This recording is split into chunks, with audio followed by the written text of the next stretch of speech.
ನಮಸ್ಕಾರ ಎಲ್ರಿಗೂ ಸತೀಶ್ ಕಿಚನ್ಗೆ ಸ್ವಾಗತ. ಇವತ್ತು ಬೇಗನೆ ಆಗುವಂತಹ ಕಾಳು ಮೆಣಸಿನ ರಸಮನ್ನು ಮಾಡೋದನ್ನು ಹೇಳ್ತಾ ಇದ್ದೇನೆ. ರಸಮ್ ಮಾಡಲಿಕ್ಕೆ ಇಲ್ಲಿ ನಾನು ಸ್ವಲ್ಪ ಕೊತ್ತಂಬರಿ ಸೊಪ್ಪು, 3 ಬ್ಯಾಡಗಿ ಮೆಣಸು, ಅರ್ಧ ಚಮಚ ಜೀರಿಗೆ, ಅರ್ಧ ಚಮಚ ಕಾಳು ಮೆಣಸು, ಒಂದು 10 ರಿಂದ 15 ಸಣ್ಣ ಬೆಳ್ಳುಳ್ಳಿ ಹೆಸಳು ಹಾಗೂ ಒಂದು ಚಿಕ್ಕ ಟೊಮೆಟೊನ ತಗೊಂಡು ಮಿಕ್ಸಿ ಜಾರಲ್ಲಿ ಹಾಕಿ ನುಣ್ಣಗೆ ಇದನ್ನು ರುಬ್ಬಿ ಇಟ್ಕೊಂಡಿದ್ದೇನೆ ಇಲ್ಲಿ. ಹಾಗೆ ಒಂದು ಬಾಣಲೆಯನ್ನು ಕಾಯಲಿಕ್ಕೆ ಇಟ್ಟಿದ್ದೆ. ಬಾಣಲೆಗೆ ಒಂದು 2 ಚಮಚ ಎಣ್ಣೆ ಹಾಗೂ ಅರ್ಧ ಚಮಚದಷ್ಟು ಸಾಸಿವೆಯನ್ನು ಹಾಕ್ತಾ ಇದ್ದೇನೆ. ಹಾಗೂ ಒಂದು 2 ಉದ್ದ ಮೆಣಸನ್ನು ಕಟ್ ಮಾಡಿ ಹಾಕ್ತಾ ಇದ್ದೇನೆ. ಇದಕ್ಕೆ ಒಂದು ಸ್ವಲ್ಪ ಕರಿಬೇವು ಸೊಪ್ಪು ಮತ್ತು ಸಿಪ್ಪೆ ಬಿಡಿಸಿದಂಥ ಒಂದು 10-15 ಚಿಕ್ಕ ಚಿಕ್ಕ ಬೆಳ್ಳುಳ್ಳಿ ಹೆಸರುಗಳನ್ನು ಹಾಕಿ ಫ್ರೈ ಮಾಡ್ಕೊಳ್ತಾ ಇದ್ದೇನೆ. ಇದನ್ನು ಒಂದು 2 ನಿಮಿಷಗಳ ಕಾಲ ಚೆನ್ನಾಗಿ ಫ್ರೈ ಮಾಡ್ಕೊಳ್ಳಿ. ಬೆಳ್ಳುಳ್ಳಿ ಹೆಸರುಗಳು ಹೊಂಬಣ್ಣಕ್ಕೆ ಬರೋ ತನಕ ಅದನ್ನು ಫ್ರೈ ಮಾಡ್ಕೊಳ್ಳಿ.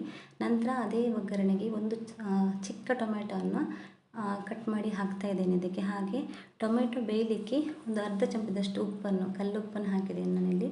ಹಾಕಿ ಇದನ್ನು ಬೇಯಿಸ್ಕೊಳ್ತಾ ಇದ್ದೇನೆ. ಉಪ್ಪನ್ನು ಹಾಕೋದ್ರಿಂದ ಟೊಮೆಟೊ ಬೇಗ ಬೇಯ್ತದೆ ಅಂತ, ಅದಕ್ಕೆ ಕೊನೆಯಲ್ಲೂ ಕೂಡ ಹಾಕಲಿಕ್ಕಿರ್ತದೆ ಉಪ್ಪು. ಹಾಗೆ ನಂತರ ಇಲ್ಲಿ ನಾವು ರುಬ್ಬಿ ಇಟ್ಕೊಂಡಿರುವಂತಹ ಮಸಾಲೆ ಪೇಸ್ಟನ್ನು ಕೂಡ ಇದೇ ಒಗ್ಗರಣೆಗೆ ಹಾಕ್ತಾ ಇದ್ದೇನೆ. ಈಗ ಈ ಮಸಾಲೆಯನ್ನು ಹಸಿ ವಾಸನೆ ಹೋಗೋ ತನಕ ನೀವು ಮಧ್ಯಮ ಉರಿಯಲ್ಲಿಟ್ಕೊಂಡು ಚೆನ್ನಾಗಿ ಅದನ್ನು ಫ್ರೈ ಮಾಡಿಕೊಳ್ಳಿ. ನಂತರ ಅದೇ ಮಿಕ್ಸಿ ಜಾರಿಗೆ ಸ್ವಲ್ಪ ನೀರನ್ನು ಹಾಕಿ ಆ ಮಿಕ್ಸಿ ಪಾತ್ರೆಯನ್ನು ತೊಳೆದು ಆ ನೀರನ್ನು ಕೂಡ ಅದೇ ಬಾಣಲೆಗೆ ಹಾಕ್ಕೊಳ್ಳಿ. ಇಲ್ಲಿ ನಾನು ಮಿಕ್ಸಿ ಜಾರಿಗೆ ಸ್ವಲ್ಪ ನೀರು ಹಾಕಿ ಅದನ್ನು ಬಾಣಲೆಗೆ ಹಾಕ್ತಾ ಇದ್ದೇನೆ. ಹಾಗೆ ಇಲ್ಲೊಂದು 3-4 ಜನಕ್ಕೆ ಮಾಡೋದರಿಂದ ನಾನು ಎಕ್ಸ್ಟ್ರಾ ಅದಕ್ಕೆ ನೀರನ್ನು ಕೂಡ ಸೇರಿಸ್ತೇನೆ ಇಲ್ಲಿ ನಾನು.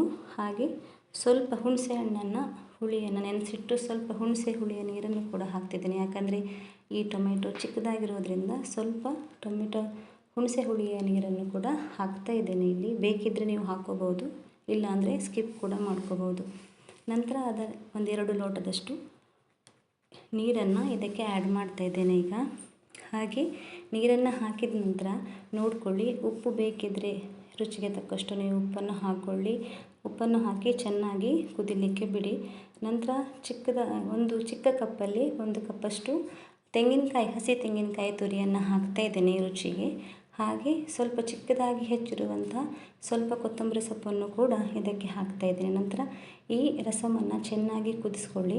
ಯಾಕಂದರೆ ರಸಮನ್ನು ತುಂಬ ಜಾಸ್ತಿ ಕುದಿಸೋದ್ರಿಂದ ರಸಮ್ ತುಂಬ ಟೇಸ್ಟಾಗಿ ಬರ್ತದೆ ಅಂತ.